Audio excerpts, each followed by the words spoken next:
Con esta exposición vamos a volver a temas que tienen que ver con la ideología, la cultura, los aparatos ideológicos, pero también las formaciones discursivas, las formaciones enunciativas, sobre todo para tratar de establecer algunas reflexiones y algunos apuntes sobre el papel de la comunicación, el papel de la difusión, el papel de la información o de la desinformación, el papel de la propaganda, el papel de los mismos discursos y las mismas interpretaciones cotidianas. Hoy, en plena crisis ecológica, en plena crisis de la civilización moderna, en plena crisis del sistema mundo capitalista, es decir, en plena crisis de las dominaciones a nivel local, nacional, regional, mundial. No está de más hacer un breve repaso de algunas consideraciones que ya teníamos en mente, pero además que forman parte de una especie de herencia de estas discusiones o de estas temáticas y problemáticas. ¿Cuáles son estas? Obviamente una de las que viene a colación de manera rápida en la historia mediana, para no hablar de la historia larga, es aquello que hemos llamado ideología. No vamos a entrar en los detalles que hemos entrado en otros ensayos. No vamos a entrar, por ejemplo, a definir lo que significa, por ejemplo, en Stud de Tracy, ideología, estudio de la idea, y qué implicaba y qué consecuencias tenía. Nos remitimos a los ensayos que hemos escrito. Lo que nos interesa aquí es que hay una discusión sobre ideología y de alguna manera se llegó a establecer en la arqueología de la noción de ideología, de la configuración de ideología, pero también de la conceptualización de ideología, lo que implicaba, incluyendo sus metamorfosis y transformaciones, es decir, sus desplazamientos arqueológicos, sus desplazamientos epistemológicos. Es decir, deja de tener el sentido que le atribuye de Tracy, ideología, que tenía una inmanencia, y si ustedes quieren un substrato afectivo para Stud de Tracy, y el sentido se encontraba precisamente en el sentimiento, deja de tener ese sentido que tenía una pretensión científica en la ciencia decimonónica para adquirir una connotación en el debate político y sobre todo en la interpelación y en el descarte del otro discurso. Por lo tanto, empieza a adquirir connotaciones de características, si ustedes quieren, inclusive de violencias solapadas, discursivas. ¿Cuándo ocurre esto? Bueno, si nosotros nos remontamos al anecdotario, se dice que Napoleón utilizaba el término de ideólogos para descartar y descalificar a los intelectuales que le criticaban, es decir, los ideólogos. Entonces ya adquiere una connotación despectiva.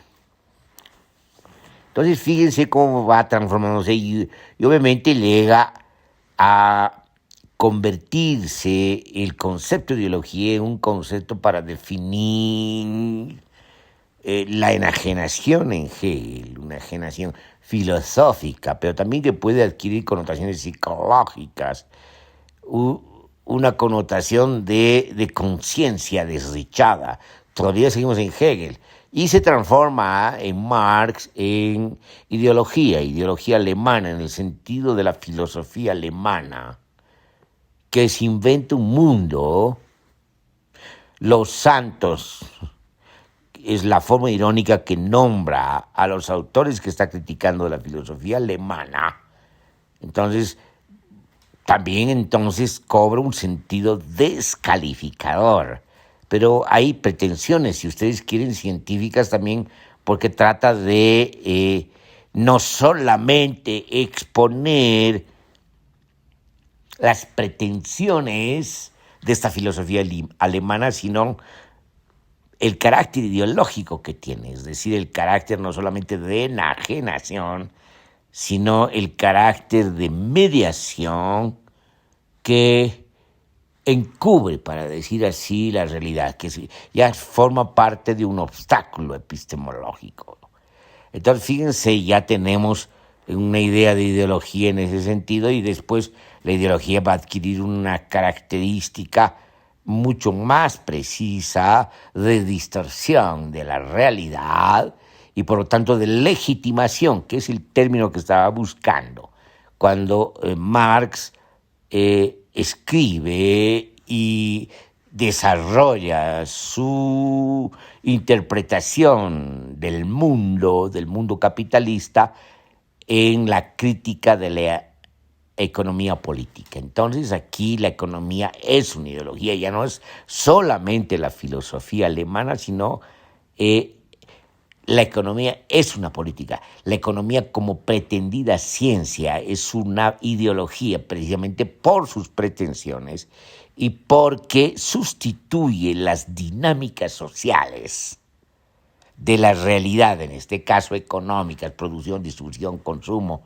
que son relaciones sociales, entonces, que son convertidas por la economía en relaciones de cosas, es decir, se produce no solamente la cosificación en la práctica, sino se produce la cosificación, si ustedes quieren, mentalmente, es decir, ideológicamente. Entonces aquí adquiere una connotación más precisa la ideología.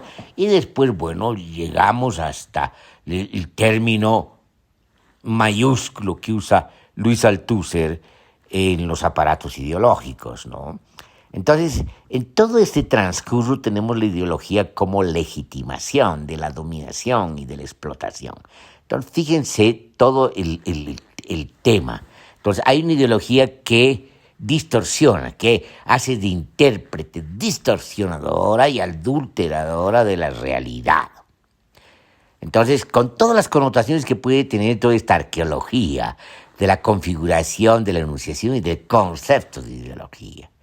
Nos interesa eso porque forma parte de uno de los ejes importantes que se han heredado hoy y que obviamente son asumidos a su manera, de una manera muy singular y quizás fragmentaria, por las interpretaciones actuales de los problemas contemporáneos.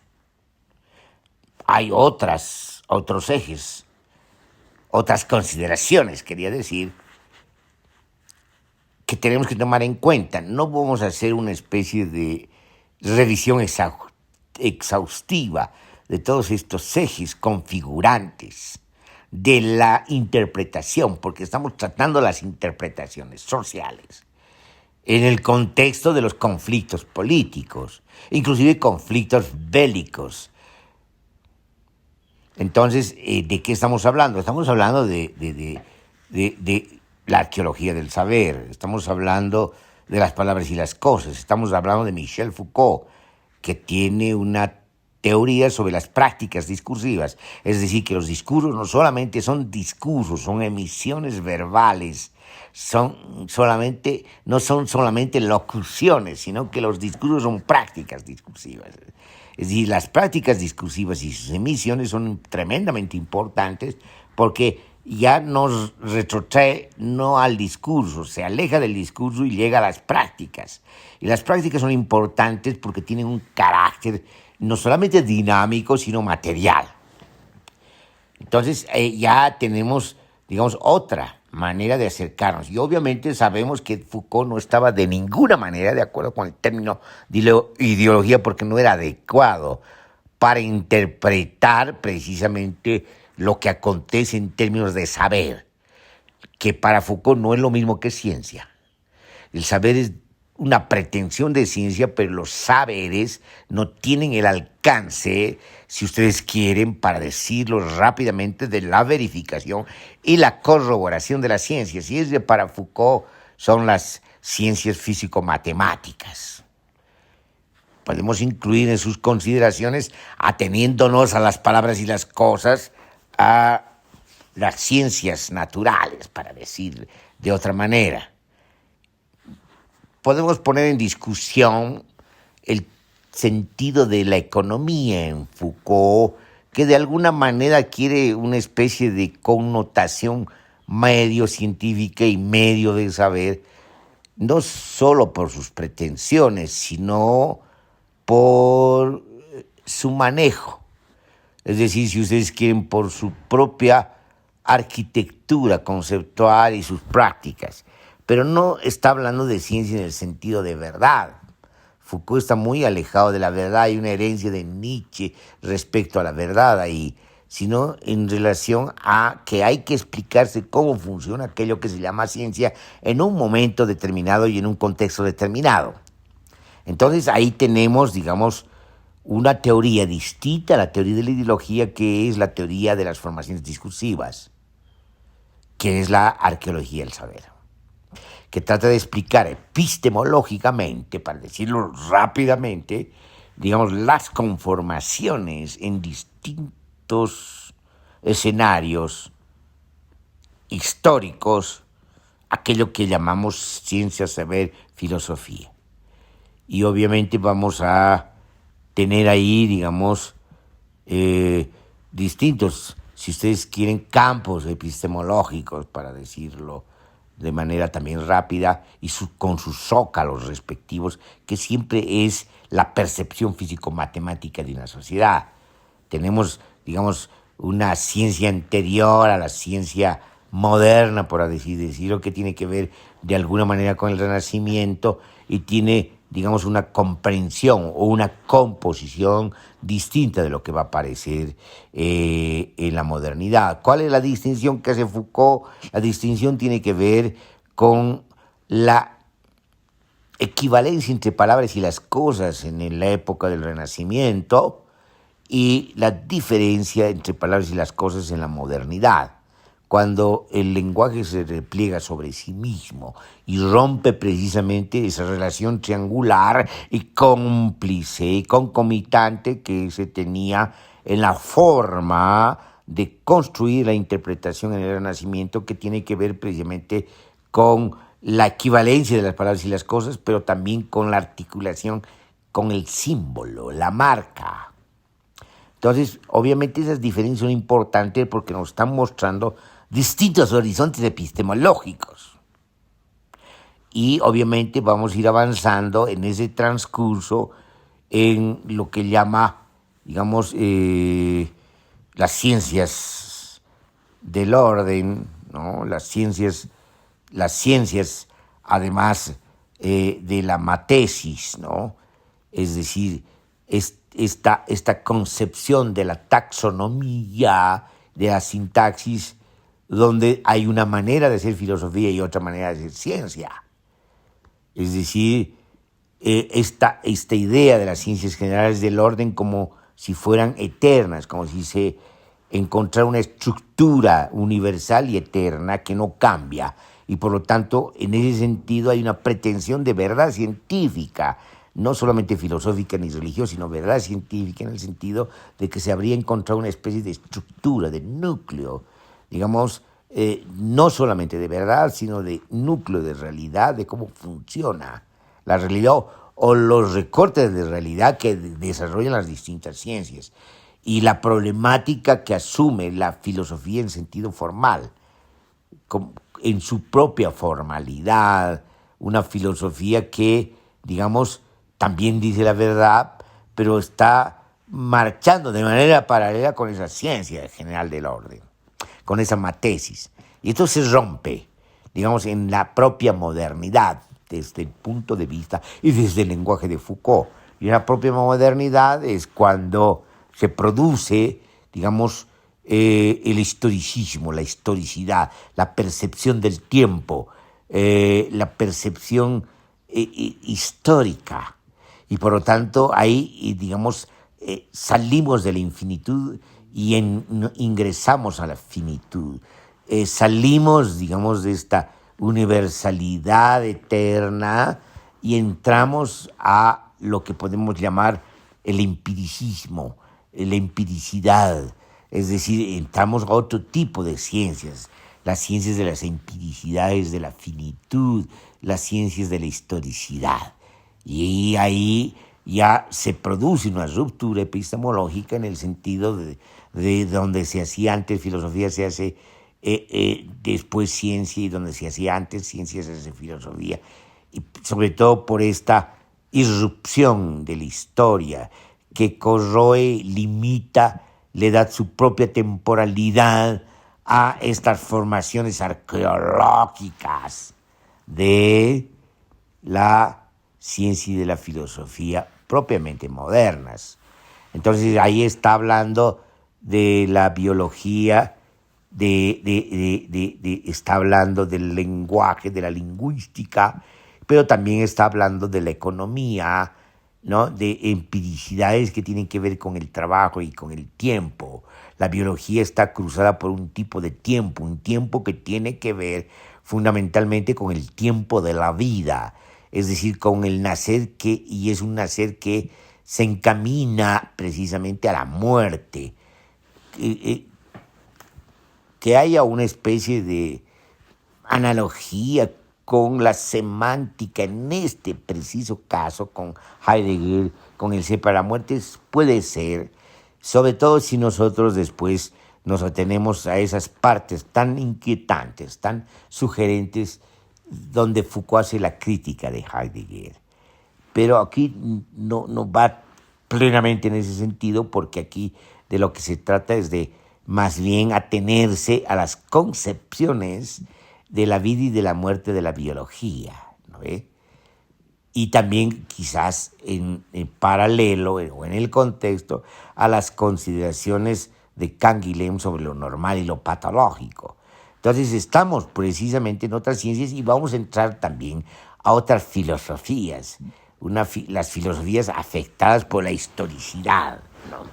Es decir, a filosofías que tienen que ver con la apofántica, que tienen que ver con otra formalidad, pero también tienen que ver con esta filosofía de la historia, si ustedes quieren. Entonces hay rupturas epistemológicas y antes desplazamientos epistemológicos. Y por otra parte tenemos lo que ocurre ya en la contemporaneidad, donde vamos a hallar algunos apuntes, sobre todo en las clases de Foucault en el Colegio de Francia, pero que va a recoger Gilles Deleuze en la interpretación que hace de Foucault, que estaríamos ingresando ya a otra epísteme, una epísteme distinta a la modernidad, a la propia modernidad, donde se producen nuevos desplazamientos y rupturas, donde hay digamos, una conjunción de fuerzas con el ser humano.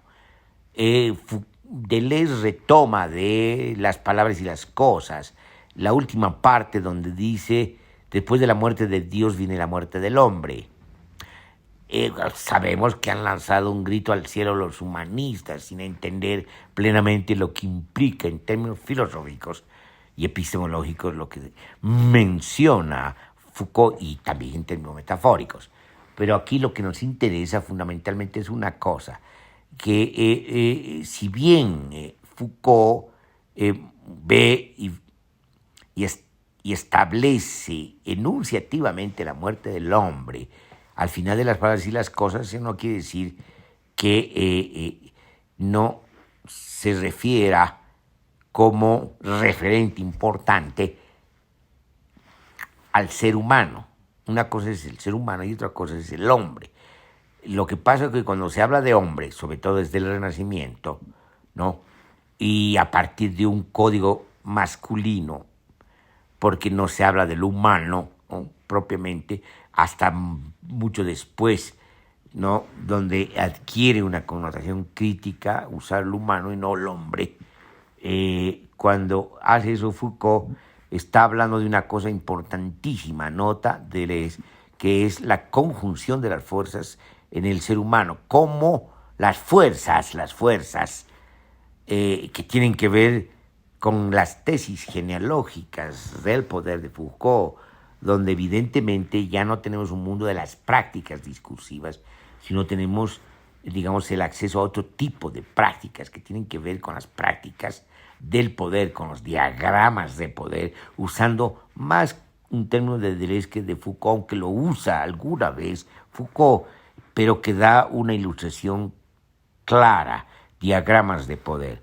Entonces entramos a otras fuerzas y estaban refiriéndose a esas fuerzas, si ustedes quieren, materiales, esas fuerzas energéticas, ese campo de correlaciones de fuerzas, esa composición de fuerzas que hacen en un determinado momento al ser humano, pero a la forma como se expresa el ser humano, como adquiere un perfil determinado. Entonces, lo que dice Deleuze, que ya en la contemporaneidad estaremos asistiendo a otra conjunción de fuerzas del ser humano, donde evidentemente vuelve a cambiar la arqueología del saber. Y en ese sentido estaríamos entrando a otra dimensión. ¿Alguna otra anotación más al respecto? Sí, cuando Foucault habla denunciado muy distinto a lo que de alguna manera tanto la lingüística, la lógica y la filosofía habla de enunciado como un acontecimiento de la visibilidad y de la decibilidad articuladas. Es decir, de la formación enunciativa es una formación compuesta por visibilidades y decibilidades. Entonces, todo esto es muy importante porque tenemos, digamos, otro bagaje, otro instrumental, otra caja de herramientas conceptual para abordar esto que estamos llamando interpretaciones. Entonces, tenemos distintos campos. Bueno, podemos mencionar otros, ¿no? Pero vamos a quedarnos ahí. Podemos mencionar, por ejemplo, la hermenéutica, muy bien tratada tanto desde una perspectiva histórica como desde la perspectiva de sus estructuras por Georges Gadamer.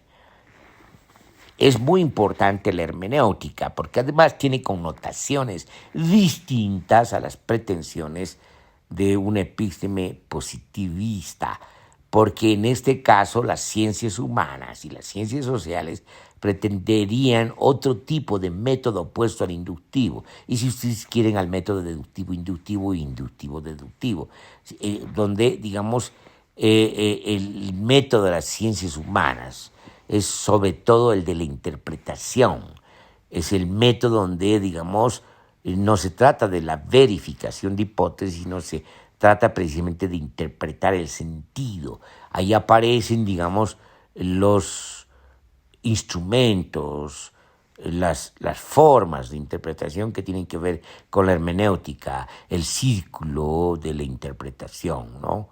El círculo de la interpretación, el círculo hermenéutico, una interpretación de nunca acabar, pero una interpretación que precisamente va encontrando en las distintas connotaciones, en las distintas analogías y diferencias, en los distintos contextos, la interpretación de los textos que están en los contextos. Bueno, todo esto nos lleva, digamos, a que estamos pues ante distintos ejes para abordar la interpretación. Eso nos ayuda mucho, pero también tenemos que anotar algo que es importante. No necesariamente en las interpretaciones comunes, por así decirlo, se usa todo esto, porque se hereda no solamente de una manera, para decirlo de alguna manera, inconsciente o espontánea, es decir, de una manera no consciente, sino también fragmentada. Se usan, digamos, distintos recursos en la interpretación que no solamente tienen que ver con estos aspectos teóricos, si ustedes quieren, sino que tienen que ver con aspectos sensibles, con aspectos que están vinculados a la ideología, pero también están vinculados a los prejuicios. Este tema de los prejuicios los retoma Gadamer en lo que respecta a la interpretación de los horizontes culturales, donde los prejuicios juegan un papel muy importante en el momento de la interpretación, pero está hablando de prejuicios en otro sentido, de previos juicios, de valores. Fíjense, es muy importante esto porque no solamente tiene que ver con la cultura, sino con una cierta sensibilidad constituida colectiva y socialmente.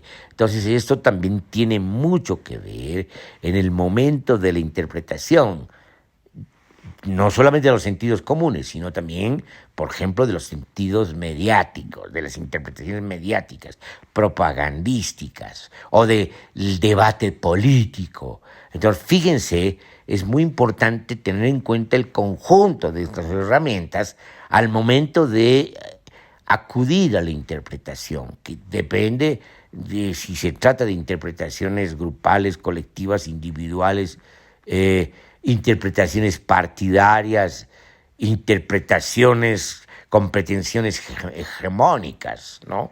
Entonces hay necesidad de acudir a un análisis de las interpretaciones, porque necesitamos entender cómo funcionan y qué tipo de impacto tienen en las conductas y en los comportamientos. Esto es muy Foucaultiano, porque a Foucault lo que le interesa es precisamente estos efectos de masa, esta inducción en los comportamientos y en las conductas, esta incidencia en los comportamientos y las conductas. Eso para Foucault tiene que ver mucho con el poder. Es decir, los diagramas de poder lo que hacen es afectar las conductas y los comportamientos, inciden. Y obviamente lo hacen de distinta manera dependiendo del diagrama de poder. Entonces ahí están las cosas. Entonces es muy importante acudir, digamos, a una evaluación de las interpretaciones. Bueno, podemos tener un campo muy grande, por ejemplo, empezar o terminar más bien qué pasa con las interpretaciones de las ciencias contemporáneas, qué pasa con su difusión, o inclusive con su vulgarización. Y no estamos hablando de ciencia en el sentido, digamos, de la modernidad, de la epísteme newtoniana, del zócalo epistemológico newtoniano, donde el tiempo absoluto y el espacio absoluto existen y son los referentes importantes. Si no estamos hablando, por ejemplo, de una física matemática que se desprende fundamentalmente del cisma de la física, que tiene que ver básicamente con la revolución de la física, la ruptura epistemológica y la física y la matemática, sobre todo en la física, cuando pasamos a la física relativista y a la física cuántica. Entonces ya hay una connotación y por lo tanto podemos atender a la interpretación o interpretaciones distintas, aquellas que tienen que ver con los propios científicos y aquellas que tienen que ver, digamos, con otro tipo de difusiones, otro tipo de apropiaciones, de otro tipo de interpretaciones neofilosóficas, para decirlo de algún modo.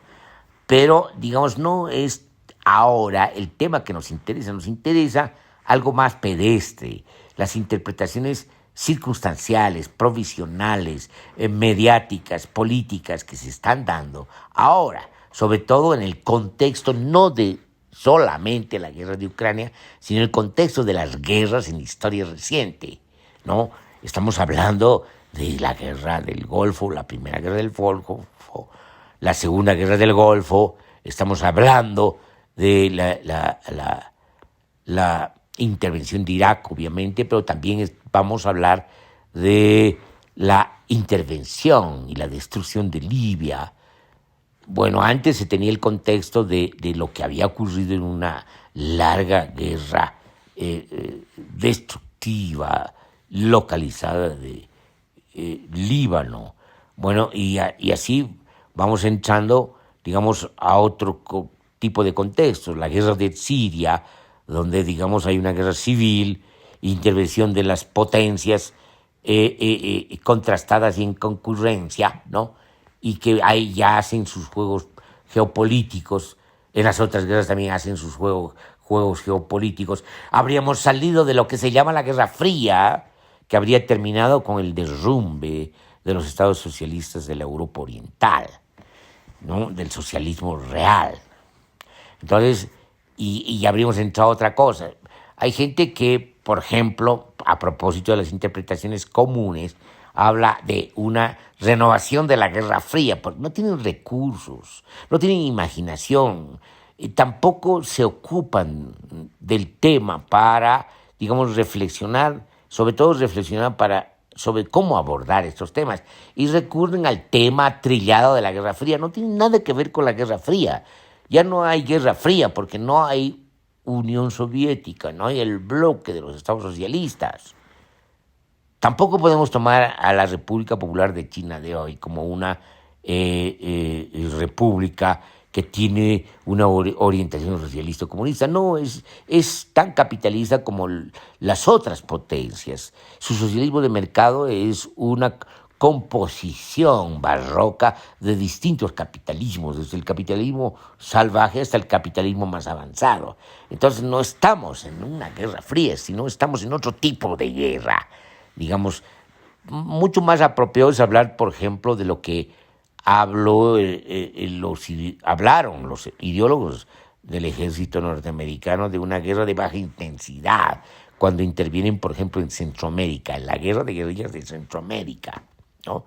Es decir, una guerra de baja intensidad que además se va a ir usando ya no contra el enemigo del comunismo, porque eso era la Guerra Fría, la defensa del socialismo por un lado y la guerra contra el comunismo y la defensa de los estados liberales por otro lado.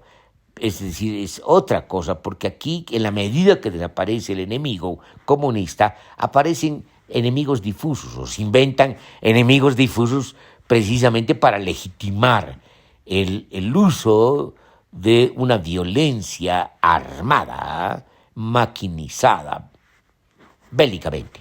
Entonces, estamos hablando de otra cosa, es decir, ya se ataca al fantasma del terrorismo en sus distintas versiones, el narcoterrorismo, el terrorismo fundamentalista, otro tipo de terrorismos. Entonces, es otro tipo de guerra, que en principio, digamos, lo más aproximativo sería una guerra de baja intensidad.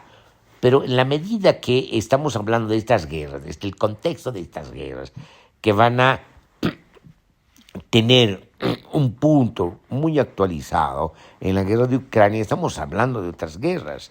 Es decir, en primer lugar, no son frías, son bastante calientes por la intensidad de la violencia bélica y destructiva, por la extensidad de las muertes y los efectos destructivos que tienen sobre la población civil. Entonces estamos hablando de guerras calientes. Pero, ¿cuál es la característica de estas guerras? Donde obviamente no hay de manera directa una tercera guerra mundial que tendría características nucleares y devastadoras, sino estamos hablando de una guerra mediatizada, es decir, que si bien en principio se realizaba en las periferias del sistema mundo capitalista, por ejemplo Vietnam, ¿no? Ahora se realiza en el Medio Oriente, pero también se realiza en el centro europeo, es decir, se ha trasladado la guerra.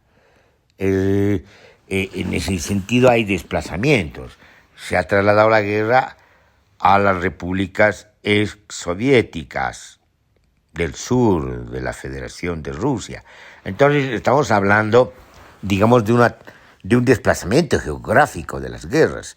Y estamos hablando de guerras calientes, pero que tienen características distintas, que no son una tercera guerra mundial con características devastadoras y nucleares, sino que estamos hablando de guerras convencionales, pero con armas de destrucción convencional masivas, con armas de precisión, dicen unos, con efectos acompañados con efectos colaterales. Estamos hablando de ejércitos, digamos, mecanizados modernamente, de acuerdo a los avances de la tecnología y de la cibernética. Entonces no estamos hablando de lo mismo, ¿no? Está ocurriendo lo mismo que la Segunda Guerra Mundial. Algunos, inclusive volviendo a los sentidos comunes contemporáneos, hablan de digamos, un retorno a la Segunda Guerra Mundial por el manejo de grandes desplazamientos de tropas y de tanques. Digamos, esas son analogías pues superficiales. Eso es, digamos, un parecido demasiado, digamos, elemental, que no nos dice mucho sobre el carácter de la guerra contemporánea. Es decir, la guerra contemporánea es una guerra que hay que caracterizarla primero por el sentido mismo de la guerra. ¿Qué es lo que busca? Digamos, lo más preciso es hablar de que, dado el orden mundial que se da después de la Segunda Guerra Mundial, que va a dar lugar a las Naciones Unidas y que va a dar lugar a un grupo de seguridad de Naciones Unidas, que son las potencias que toman decisiones y que pueden vetar. Pero después de eso tenemos, digamos, crisis y concurrencias de las hiperpotencias, sobre todo de la hiperpotencia de los Estados Unidos de Norteamérica y de lo que fue la hiperpotencia de la Unión Soviética. Cuando cae la Unión Soviética y los estados socialistas de la Europa Oriental, ¿qué tenemos? Lo que tenemos, digamos, es otro contexto, otro mapa. El mapa, digamos, que se opone a la hiperpotencia, al complejo militar, tecnológico, científico, económico, cibernético, comunicacional de los Estados Unidos de América, a esta hiperpotencia solitaria que por su propia soledad se convierte en una monstruosa hipertrofia donde todo lo que tiene, desde armas nucleares hasta armas convencionales de alta tecnología, son inservibles en el sentido de que hay una hipertrofia, porque ya las guerras no tienen sentido. En una guerra, en una tercera guerra mundial, digamos, todos pierden. Entonces ya no tiene sentido. Ya llega un punto donde ya no hay sentido de la guerra, por lo menos un sentido racional de la guerra, ¿no? Entonces no hay eso.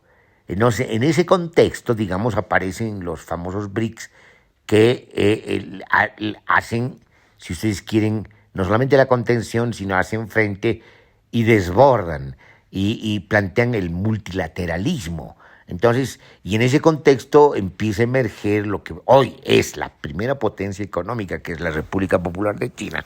Potencia económica capitalista, porque hay unos que se confunden de manera muy fácil. Volvemos otra vez a las interpretaciones comunes. Como que el fantasma del comunismo lo hubieran heredado la Federación Rusa o de Rusia y la actual República Popular de China capitalista. Es decir, esas son, digamos,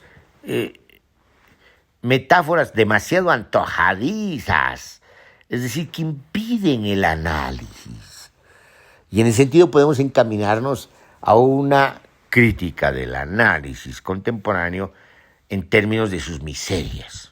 Pero no es el momento. Lo que nos interesa aquí es mostrar estos dispositivos de la interpretación que precisamente adulteran e impiden la interpretación misma y la explicación que puede darnos la interpretación. Entonces, ¿qué tenemos? Tenemos que se llama ese tipo de mediaciones que en este caso no serían prejuiciosas, sino serían inocentes, ¿no? O si ustedes quieren, apologéticas, que hablan de una especie de todavía cierto halo utópico de la República Popular de China y de la Federación Rusa, cuando ese halo utópico ha desaparecido. Es decir, desde la caída de los Estados Socialistas de la Europa Oriental ha desaparecido, y en la misma historia de la Unión Soviética ha desaparecido. Es decir, en la medida que pasamos de la masacre de Kronstadt a la vanguardia de la revolución rusa por parte del Ejército Rojo, nada menos, hasta, digamos, las intervenciones en Hungría, en Checoslovaquia, ¿no? Vemos que se llama que esa utopía habría muerto en la propia Unión Soviética. Entonces no había ya halo.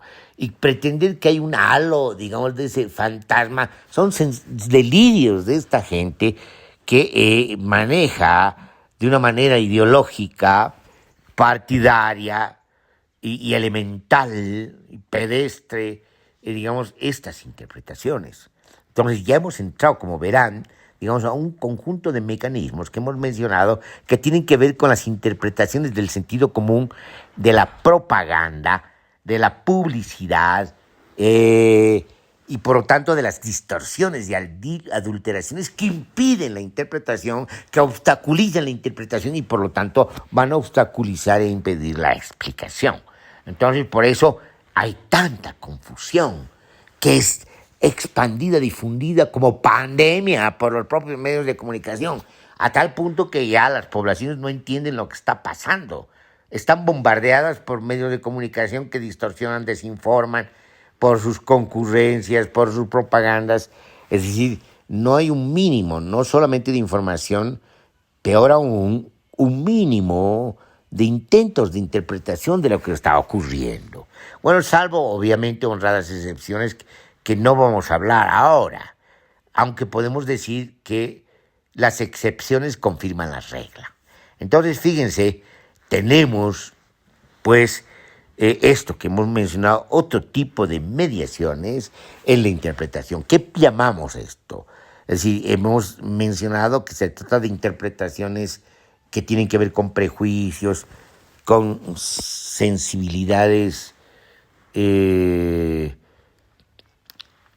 culturales, locales, que tienen carácter de fragmentaciones, porque ya no estamos hablando de las culturas en pleno sentido de la palabra, sino de las diseminaciones culturales que forman parte de lo que Lipovetsky llama el sistema mundo cultural de la banalidad, que se ha tragado los fragmentos de las culturas anteriores en el ánimo de esta cultura del sistema mundo de la banalidad.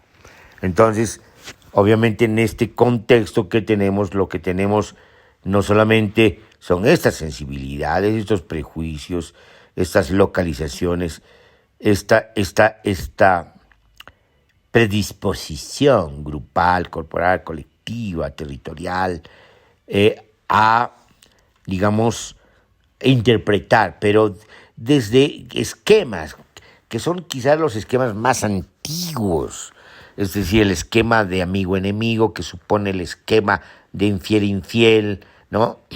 De atacar al endemoniado, de comprender, digamos, de que se trata de algo apocalíptico. Hay una mediación religiosa, obviamente fragmentada, que usa la gente común y que de alguna manera los medios de comunicación son los que